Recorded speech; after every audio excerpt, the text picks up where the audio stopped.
Hello everyone, welcome to Mastura classes. आज हम class 10th को शुरू करने वाले हैं, जिसमें हमारा फर्स्ट चैप्टर है रासायनिक अभिक्रिया एवं समीकरण।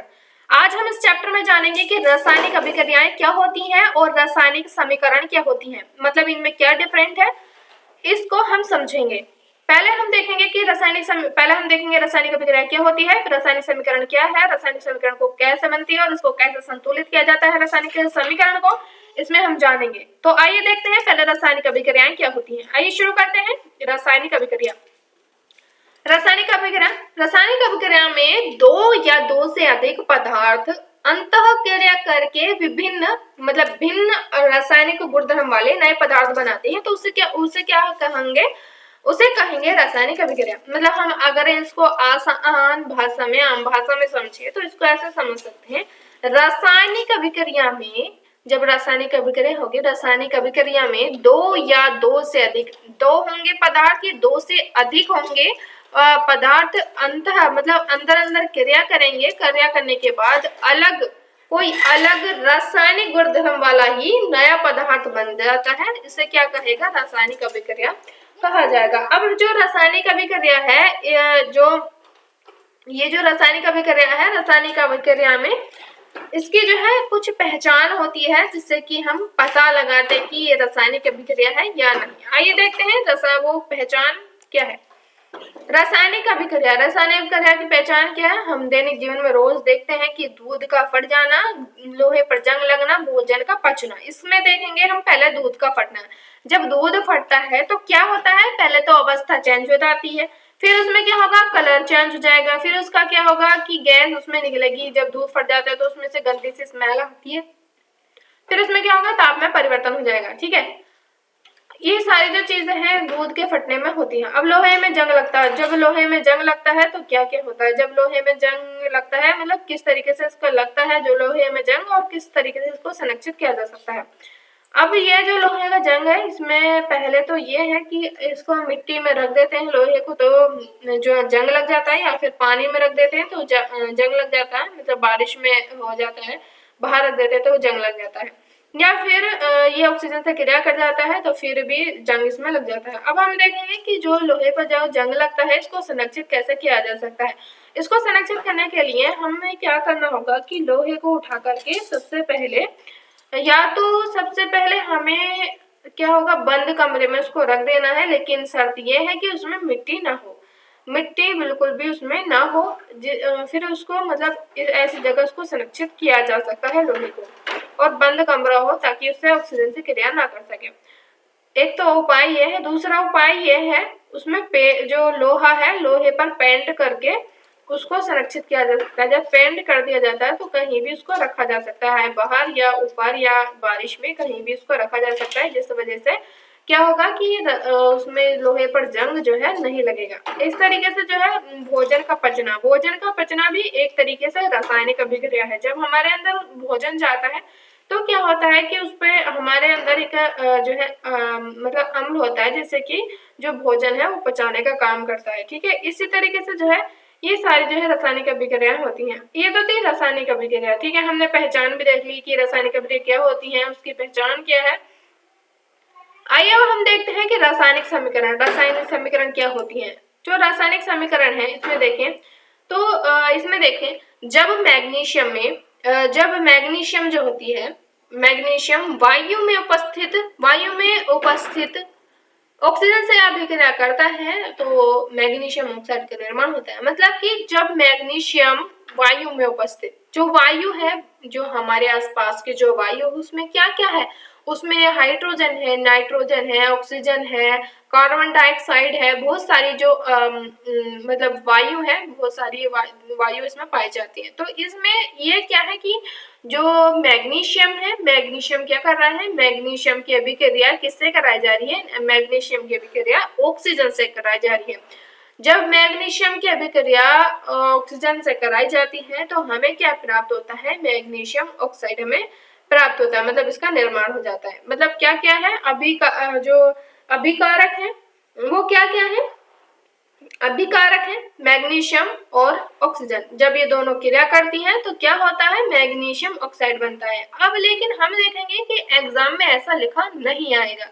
एग्जाम में इसका प्रतीक लिखा होता है। मैग्नीशियम को हम क्या लिख सकते हैं, मैग्नीशियम को हम लिख सकते हैं Mg, और ऑक्सीजन को क्या लिख सकते हैं, ऑक्सीजन को लिख सकते हैं O2। ठीक है, अब इसकी अभिक्रिया कराई जा रही है, इस अभिक्रिया से क्या बनता है, MgO, मतलब मैग्नीशियम ऑक्साइड इसका बनता है।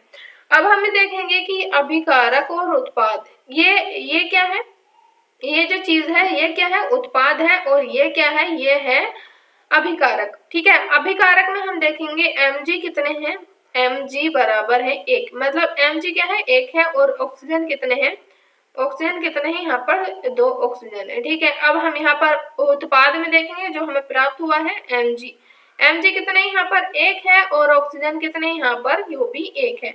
अब हम इसको क्या है, अब सवाल ये आता है कि हम इसको संतुलित कैसे कर सकते हैं, मतलब इसको संतुलित करने के लिए ये जो अभिक्रिया है इसको संतुलित कैसे किया जा सकता है, इसके बारे में जानेंगे। तो इसमें एक वो आता है द्रव्यमान संरक्षण का नियम, पहले इसको समझते हैं, फिर बाद में इसको संरक्षित मतलब इसको जो है संतुलित करते हैं। तो द्रव्यमान संरक्षण का नियम हमें क्या बताता है, जो रासायनिक समीकरण जो है, रासायनिक समीकरण जो होती है इसको संतुलित करना बताता है। जो मतलब कि हमने ये जो अभिक्रिया थी, ये इतनी जो अभिक्रिया है ये क्या है, ये अभिक्रिया क्या है, असंतुलित है। ये अभिक्रिया क्या है, ये अभिक्रिया क्या है, ये है असंतुलित। अब इसको संतुलित करने के लिए हम द्रव्यमान संरक्षण का नियम पढ़ेंगे।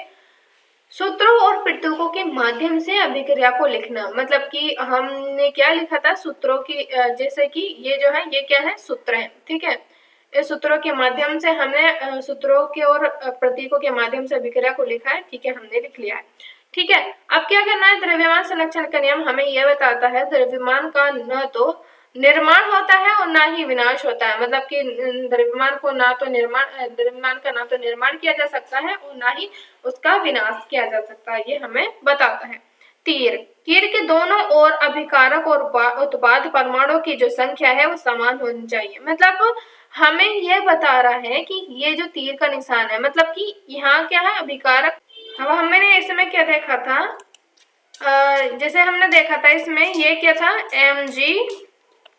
Mg प्लस O2, तीर का निशान, यहाँ पर तीर का निशान बताया गया, तो यहाँ से हमें क्या बना था, MgO, क्या बना था हमें, MgO। अब ये क्या है, अब इसमें बता रहा है कि परमाणुओं की संख्या जो है समान होनी चाहिए, मतलब ये जो है ये इनको क्या कहा जाएगा, इनको कहा जाएगा परमाणु। अब इनकी जो संख्या है वो समान होनी चाहिए, लेकिन ये भी बता रहा है द्रव्यमान संरक्षण का नियम, ये हमें यह भी बता रहा है कि अगर हम इसको यहाँ पर, जैसे यहाँ पर 2 है तो यहाँ पर हम 2 लिख दें, नहीं, अगर हम यहाँ पर 2 लिखते हैं तो ये जो है गलत हो जाएगा। अब हमें क्या करना है, इसको संतुलित कैसे करेंगे, आइए जानते हैं।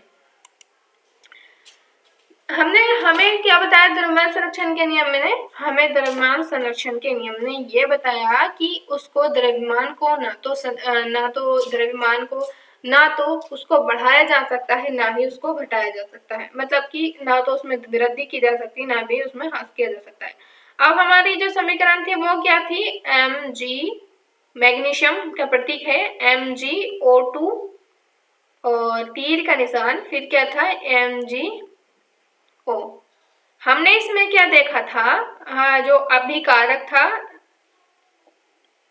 ये जो अभिकारक था इसमें क्या था, Mg कितना था, यहाँ पर Mg था 1, और ऑक्सीजन कितना था, ये था 2, और उत्पाद में Mg बराबर 1 और ऑक्सीजन बराबर 1। अब हम इसको संतुलित कैसे कर सकते हैं, अगर हम ये वाले 2 को यहाँ पर अगर हम यहाँ पर लिख दें तो क्या होगा, यहाँ पर ये जो फॉर्मूला है वो गलत हो जाएगा, जो कि हमारा द्रव्यमान संरक्षण के नियम के विरुद्ध बिल्कुल जाता है। ठीक है, अब हमें क्या करना है इसमें, जैसे कि हमारी ये समीकरण है, अगर हम यहाँ पर क्या लिखते हैं, यहाँ पर 2 लिखते हैं तो ये हमारा जो ये है गलत हो जाएगा। अब हमें क्या करना है, अब हमें करना है यहाँ पर जैसे कि MgO2, तीर का निशान MgO। ठीक है, अब ये ऑक्सीजन है, अब हमें क्या करना है इसमें, अब हमें इसे संतुलित करना है। इसको करने के लिए कुछ नहीं करना है बिल्कुल भी, यहाँ पर क्या करना है, 2 लगा देना। अब हम आइए गिनते हैं इसको। Mg यहाँ पर कितने हैं, 2। Mg कितने यहाँ पर 1। ऑक्सीजन कितने यहाँ पर 1। लेकिन यहाँ पर मैं Mg कितने यहाँ पर 2, ऑक्सीजन कितने यहाँ पर 2। लेकिन ये जो समीकरण है अभी भी असंतुलित है। इसको करने के लिए क्या करेंगे, हम भी 2 लगा देंगे। जब यहाँ पर 2 लगा देंगे तो ऑक्सीजन यहाँ पर 2। अब क्या होगा, यहाँ भी Mg कितने यहाँ पर 2, ऑक्सीजन कितने यहाँ पर 2, और यहाँ पर Mg कितने यहाँ पर 2, यहाँ पर ये 2। अब हमारी क्या ये जो अभिक्रिया है क्या हो गई, संतुलित हो गई।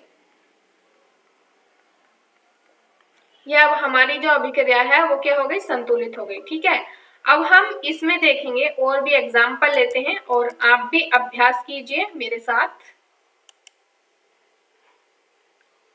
देखिए, एक समीकरण मैं आपको देती हूँ। सबसे पहले इसमें क्या करना है, मैं आपको समीकरण देती हूँ, आपको मेरे साथ साथ करना है। अब हम क्या करेंगे, हाइड्रोजन को लेंगे H2 प्लस O2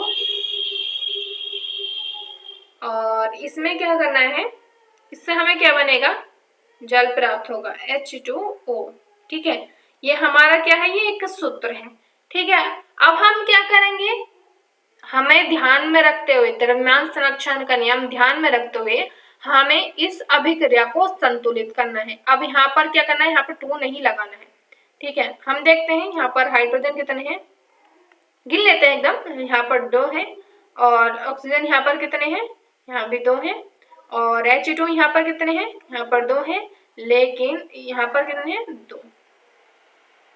ऑक्सीजन यहाँ पर कितने हैं, वो है यहाँ पर 1। लेकिन ये जो अभिक्रिया है असंतुलित है, मतलब ये जो है संतुलित नहीं है। हमें इसे संतुलित करने के लिए इसमें सबसे पहले इसमें क्या करना होगा, हमें इसमें करना होगा, सबसे पहले इसमें करेंगे, यहाँ पर जो है हम लगा देंगे 2, यहाँ पर भी 2। ठीक है, आइए अब देखते हैं। अब ये जो है इससे गुणा होगी, इसमें इसकी इससे गुणा होगी। ठीक है, तो ये क्या होगा, यहाँ पर कितने हो जाएंगे, H2 मतलब हाइड्रोजन यहाँ पर कितने हो जाएंगे, 2 दूनी 4, 4 यहाँ पर हाइड्रोजन हो जाएंगे और यहाँ पर ऑक्सीजन कितने हो जाएंगे, ऑक्सीजन यहाँ पर हो जाएंगे 2।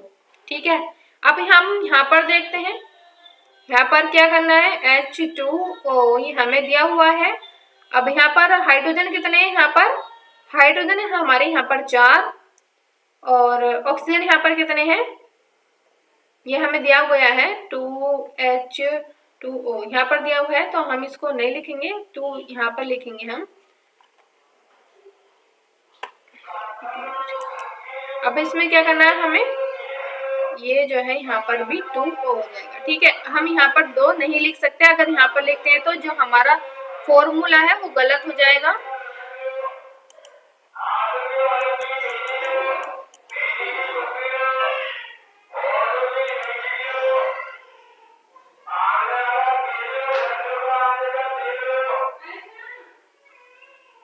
क्यों है, क्यों आखिरी घंटे जा रही है,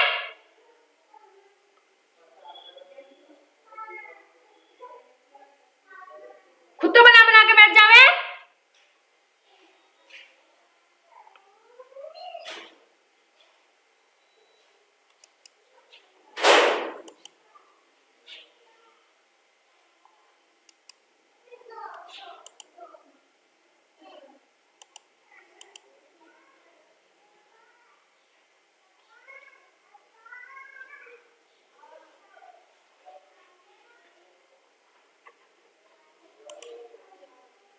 अब हम देखेंगे यहाँ पर हाइड्रोजन कितने 4 हैं, इधर भी हाइड्रोजन 4 है, यहाँ पर ऑक्सीजन कितने 2 हैं और इधर भी ऑक्सीजन 2 है। हमारी जो अभिक्रिया है ये संतुलित हो गई है, हमारी अभिक्रिया क्या हो गई, संतुलित हो गई। ठीक है, ये हमारी अभिक्रिया संतुलित हो गई। एग्जाम्पल, एक और एग्जाम्पल लेते हैं हम,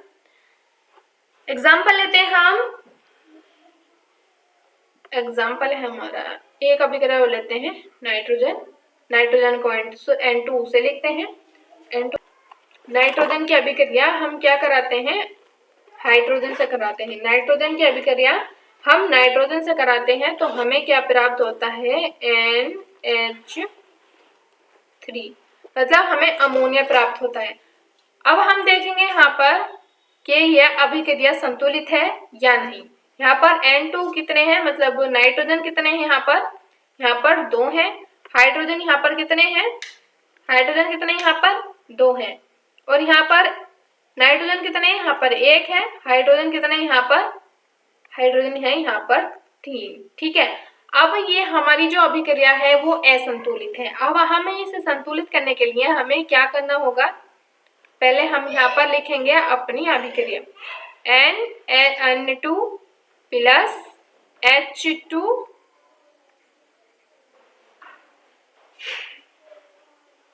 हमें क्या प्राप्त होया, NH3। ठीक है, अब हमें संतुलित करने के लिए हमें इसमें जो है क्या करना होगा, हमें संतुलित करनी होगी।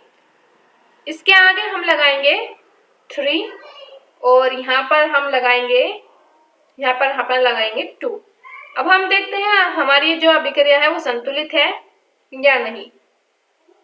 यहाँ पर N कितने हैं, नाइट्रोजन कितने हैं, मतलब यहाँ पर 2 हैं। हाइड्रोजन कितने हैं, इसके गुणा करवाएंगे तो गुणा होगी यहाँ पर 6। हाइड्रोजन कितने यहाँ पर, हाइड्रोजन है हमारे यहाँ पर 6। और यहाँ पर कितने हैं, नाइट्रोजन यहाँ पर कितने हैं, नाइट्रोजन है हमारे 2। और यहाँ पर ये इसकी जो है अभिक्रिया, ये जो है इन दोनों से गुणा होगी। तो यहाँ पर हमारे हाइड्रोजन कितने हैं, हमारे हाइड्रोजन यहाँ पर हो जाएंगे, वो भी हो जाएंगे 6। तो हमारी जो अभिक्रिया है वो क्या है, संतुलित है। हमारी जो अभिक्रिया है वो क्या है, संतुलित है। ठीक है, अब हम एक एग्जांपल और लेते हैं। हमें इतनी प्रैक्टिस करनी है कि हमारे जो है दिमाग में बस जाए। ठीक है, हमें इस तरीके से करना है। ठीक है, अब हम एक अभिक्रिया और कराते हैं। हम अभिक्रिया कराते हैं जिंक की। जिंक को लिखते हैं Zn से। ठीक है, Zn की अभिक्रिया हम किससे कराएंगे, हाइड्रोजन सल्फ्यूरिक अम्ल से, HSO4। HSO4 से हम इसकी अभिक्रिया कराएंगे तो हमें क्या प्राप्त होगा, इसमें ZnSO4, जिंक सल्फेट हमें जो है प्राप्त होगा। क्या प्राप्त होगा, जिंक सल्फेट हमें प्राप्त होगा और प्लस प्राप्त होगा हमें हाइड्रोजन। ठीक है, हाइड्रोजन गैस प्राप्त होगी। अब हम इसमें देखेंगे कि ये हमारी अभिक्रिया संतुलित है या नहीं। आइए देख लेते हैं ये क्या हमारी अभिक्रिया संतुलित है या नहीं। अभिकारक में देखेंगे Zn यहाँ पर कितने हैं, 1। H2 कितने हैं, 1। S कितने हैं यहाँ पर, 1।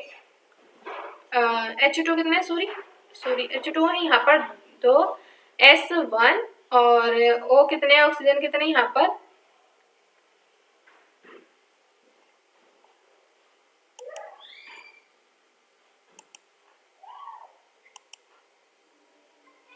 ऑक्सीजन कितने यहाँ पर, 4। ठीक है, हम बात करें इसकी। ठीक है, इसकी और इसकी।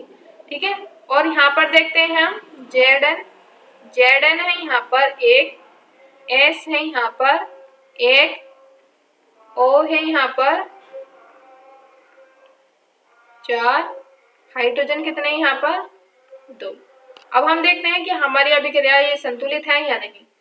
देखते हैं, यहाँ पर हाइड्रोजन 1 है, Zn जिंक कितने यहाँ पर 1 है, जिंक यहाँ पर भी 1 है, हाइड्रोजन यहाँ पर 2 है।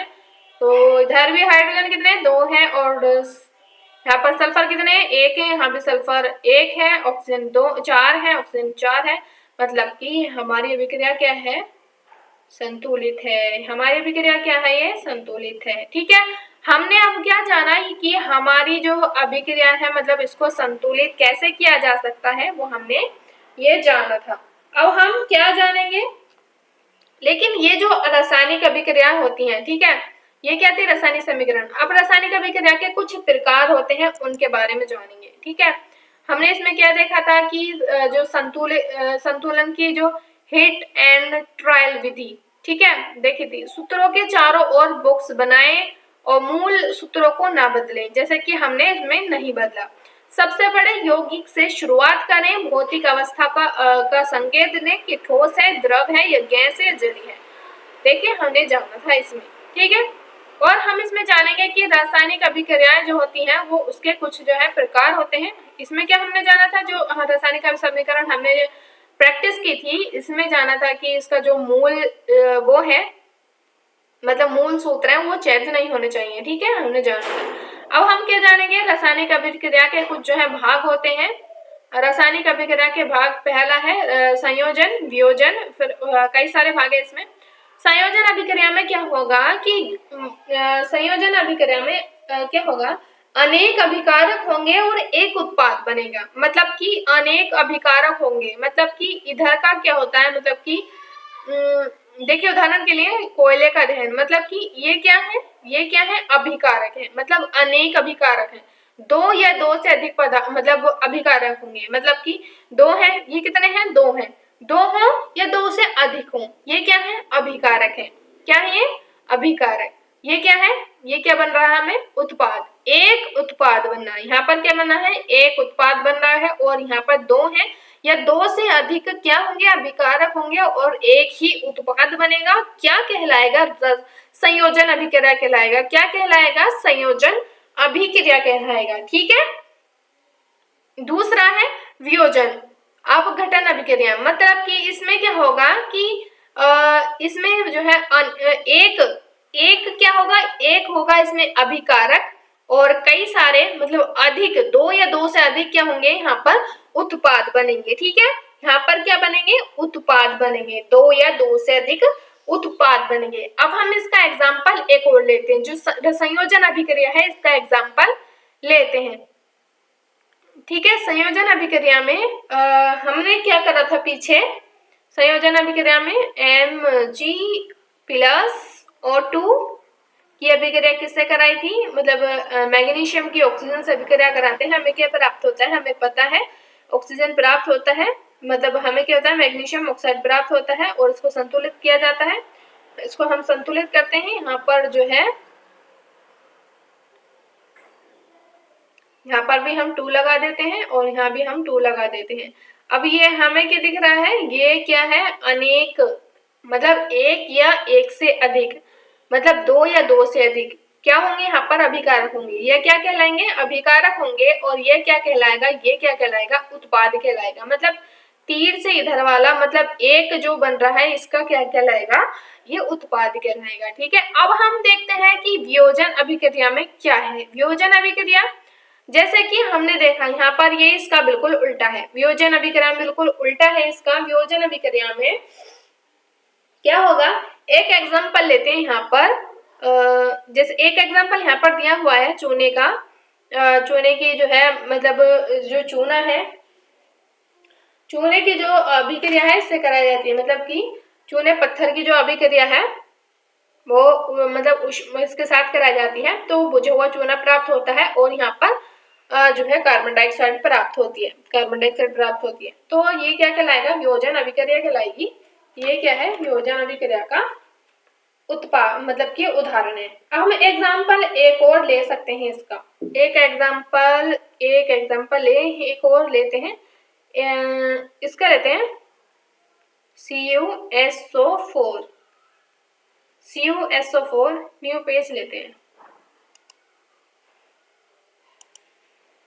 इसका जो अभिक्रिया कराते हैं CuSO4.5H2O, इसकी अभिक्रिया, इससे क्या प्राप्त होगा हमें, CuSO4 प्लस 5H2O, ठीक है। अब ये क्या कहलाएगा, ये कहलाएगा हमें संयोजन। क्या कहलाएगा, ये क्या कहलाएगा, संयोजन, संयोजन। अब ये क्या कहलाएगा, वियोजन। वो कैसे कहलाएगा हम देखें। हमने संयोजन में क्या देखा था, संयोजन में क्या देखा हमने, 2 या 2 से अधिक अभिकारक होने चाहिए और एक उत्पाद बनना चाहिए। मतलब कि इसमें जो है, और यहाँ पर वियोजन में, मतलब वियोजन का मतलब होता है टूटना, ठीक है, अपघटन होना। इसमें क्या होगा कि एक तो उत्पाद होगा, मतलब एक अभिकारक होगा और यहाँ पर जो है 2 उत्पाद बनेंगे, एक अभिकारक 2 उत्पाद। इसी तरीके से हम यहाँ कह सकते हैं कि ये क्या बन रहे हैं, ये क्या है, एक तरीके से संयोजन है। मतलब कि यहाँ पर एक क्या बन रहा है, यहाँ पर एक यहाँ पर बन रहा है उत्पाद, उत्पाद कह सकते हैं यहाँ पर। मतलब एक यहाँ पर एक जुड़ा हुआ फॉर्मूला है, मतलब इसको हम आम भाषा में से समझ सकते हैं। यहाँ पर जुड़ा हुआ फॉर्मूला है, इसका एक पूरा ये फॉर्मूला है और यहाँ पर प्लस लग गया, मतलब अलग अलग हो गया, वियोजन हो गया, मतलब बट गया, इसका क्या हो गया, वियोजन अभिक्रिया कहलाएगी। मतलब इसको हम ऐसे इधर को लेकर जाएंगे, मतलब इसका टूटेगा, ये टूटेगा, ये टूट के ऐसा बन सकता है और ये टूट के ऐसा बन सकता है, ठीक है। अब हम आगे देखते हैं, एक अभिक्रिया होती है हमारी विस्थापन, ठीक है। विस्थापन अभिक्रिया में क्या होगा, अधिक क्रियाशील तत्व दूसरे तत्व को हटा दे। अधिक क्रियाशील, एक तत्व ऐसा होता है जिसमें बहुत ज्यादा अत्यधिक बहुत तेजी से क्रियाशील करता है और दूसरा तत्व को हटा दे। एक सबसे इतना क्रियाशील तत्व है कि दूसरे तत्व को हटा दे, वो क्या कहलाएगा, विस्थापन अभिक्रिया। क्या हो जाएगा, उसका विस्थापन हो जाएगा, उसका क्या हो जाएगा, विस्थापन हो जाएगा, मतलब उसको वहां से हटा देगा, उसका विस्थापन हो जाएगा। उदाहरण के लिए लोहे की, मतलब कॉपर सल्फेट में जो CuSO4 है, इसका जलीय जो विलयन है, मतलब विलयन में इसका जो है रंग बदल जाता है। इसमें विस्थापन अभिक्रिया में क्या होता है, इसका जो है रंग बदल जाता है, ठीक है। या हाँ, इसका क्या क्या इसका जो है रंग बदल जाता है। इसकी अभिक्रिया अगर हम देखें तो इसकी अभिक्रिया, विस्थापन अभिक्रिया, इसकी जो अभिक्रिया है विस्थापन की अभिक्रिया की, ये आ जाएगी CuSO4 प्लस जिंक Zn। इससे क्या बनेगा हमारा, इससे बनेगा ZnSO4 प्लस Cu कॉपर। ये इसकी अभिक्रिया बनती है। विस्थापन अभिक्रिया में जो है ये इसकी अभिक्रिया बनती है। ये जो है, ये कॉपर सल्फेट यहाँ पर बाहर निकल जाता है और जिंक जो है इससे क्रिया कर जाता है। जैसे कि हम देख सकते हैं, जिंक इससे क्रिया कर जाता है और कॉपर बाहर निकल जाता है। इसी वजह से इसकी जो है रंग बदल जाता है। देखिए, हम दूसरा जो एग्जाम्पल है, या फिर हम इसको विस्थापन अभिक्रिया को ऐसे समझे कि जब एक तत्व, मतलब जिंक, जब एक तत्व जिंक दूसरे तत्व को उसके यौगिक में से विस्थापित कर देता है तो अभिक्रिया क्या कहलाएगी, विस्थापन अभिक्रिया कहलाएगी, मतलब इसको हटा देता है। अब हम दूसरी जो अभिक्रिया है वो है द्विविस्थापन अभिक्रिया। दूसरी अभिक्रिया क्या है, द्विविस्थापन। द्विविस्थापन अभिक्रिया में क्या होगा, आयनों का आदान प्रदान होगा, इससे अवक्षेप बनता है। इससे क्या बनता है, इससे अवक्षेप बन जाता है, मतलब इसमें आयनों का आदान प्रदान होता है। मतलब कि प्लस माइनस जब हम इसमें विद्युत देते हैं तो उसे हम आगे मतलब 12th में समझेंगे अच्छे से, ठीक है। अब हम देखते हैं कि ऑक्सीकरण क्या कहते हैं। ऑक्सीकरण को अपचयन भी कहते हैं, उपचयन भी कहते हैं, उपचयन अपचयन। इसको हम समझेंगे, ये बहुत ही ज्यादा इम्पोर्टेंट है और बहुत ही ज्यादा पूछा जाता है। अपचयन उपचयन के बारे में बहुत ही पूछा जाता है। तो हम जानेंगे उपचयन। उपचयन क्या होता है, उपचयन में क्या होगा कि जो ऑक्सीजन है, ऑक्सीजन की जो है वृद्धि होगी और हाइड्रोजन का ह्रास होगा। मतलब कि ऑक्सीजन जो है वो जुड़ जाएगा और हाइड्रोजन क्या होगा, वो बाहर निकल जाएगा। हम इसको आसान भाषा में समझे, मतलब कि इसमें क्या होगा कि सामान्यतः क्या होगा कि जो सारे जो तत्व हैं, हमारे आवर्त सारणी के जो सभी तत्व हैं, लगभग सभी तत्व में जो है ऑक्सीजन व हाइड्रोजन से अभिक्रिया करते हैं। तो अंततः क्या होता है, इसी आधार पर इन्हें जो है ऑक्सीकरण अपचयन अभिक्रिया जो है कह देते हैं। ऑक्सीकरण मतलब कि ऑक्सीकरण कहें या फिर अपचयन कहें, बात एक ही है। ऑक्सीकरण में क्या होगा, ऑक्सीकरण में जो है अभिक्रिया के साथ क्या होगा, अभिक्रिया के साथ जब किसी पदार्थ की वृद्धि होती है, जब किसी पदार्थ की वृद्धि होती है, जब अभिक्रिया के समय, जब अभिक्रिया होती है, अभिक्रिया के समय जब किसी पदार्थ मतलब ऑक्सीजन की वृद्धि होती है, तो ऐसी अभिक्रिया को ऑक्सीकरण कहते हैं। तो ऐसी अभिक्रिया को क्या कहते हैं, ऑक्सीकरण कहते हैं। ठीक है, अब हम इसी में देखते हैं जो उपचयन है, मतलब कि ऑक्सीकरण है, इसका हम यहाँ पर एक जो है वो बनाते हैं, यहाँ पर एक समीकरण बनाते हैं, यहाँ पर बनाते हैं Mg प्लस O2, क्या बन रहा है इससे, यहाँ पर इससे बन रहा है MgO, इसको संतुलित करते हैं, यहाँ पर क्या लगाएंगे, यहाँ पर लगाएंगे हम 2, यहाँ पर भी हम लगाएंगे 2। ठीक है, ये हमारी विक्रिया संतुलित हो गई। ठीक है,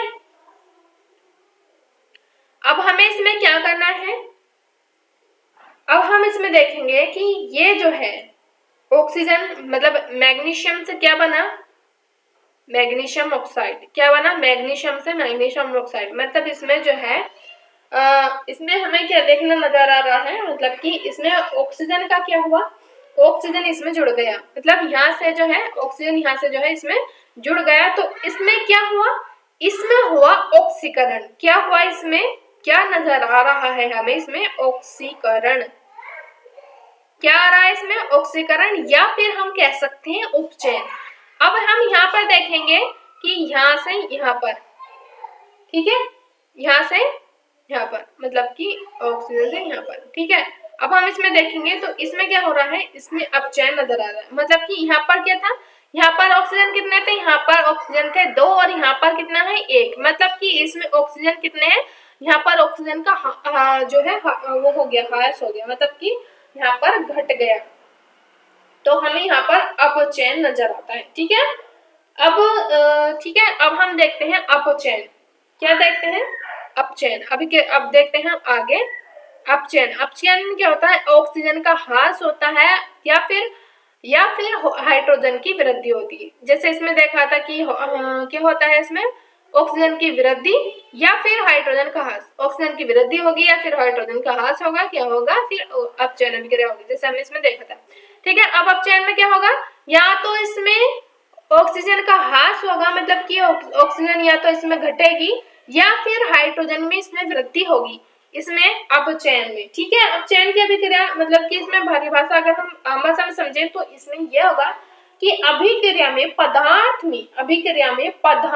से ऑक्सीजन का निकलना या फिर ऑक्सीजन का में कमी होना, मतलब ऑक्सीजन का निकलना या फिर ऑक्सीजन में कमी होना, ऐसा कह सकते हैं। तो इसमें इस अभिक्रिया को क्या कहेंगे, इस अभिक्रिया को अपचयन अभिक्रिया कहेंगे। हम इसके क्या है वो देखते हैं समीकरण। ZnO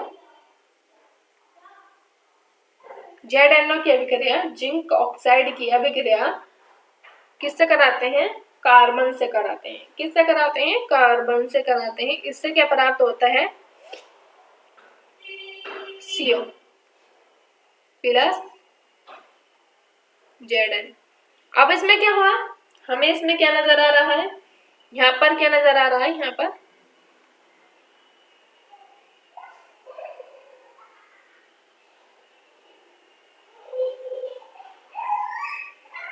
क्या नजर आ रहा है हमें, यहाँ पर ऑक्सीकरण नजर आ रहा है। यहाँ पर क्या आ रहा है, ऑक्सीकरण नजर आ रहा है, मतलब इसमें जो है ऑक्सीकरण नजर आ रहा है। और यहाँ पर क्या है,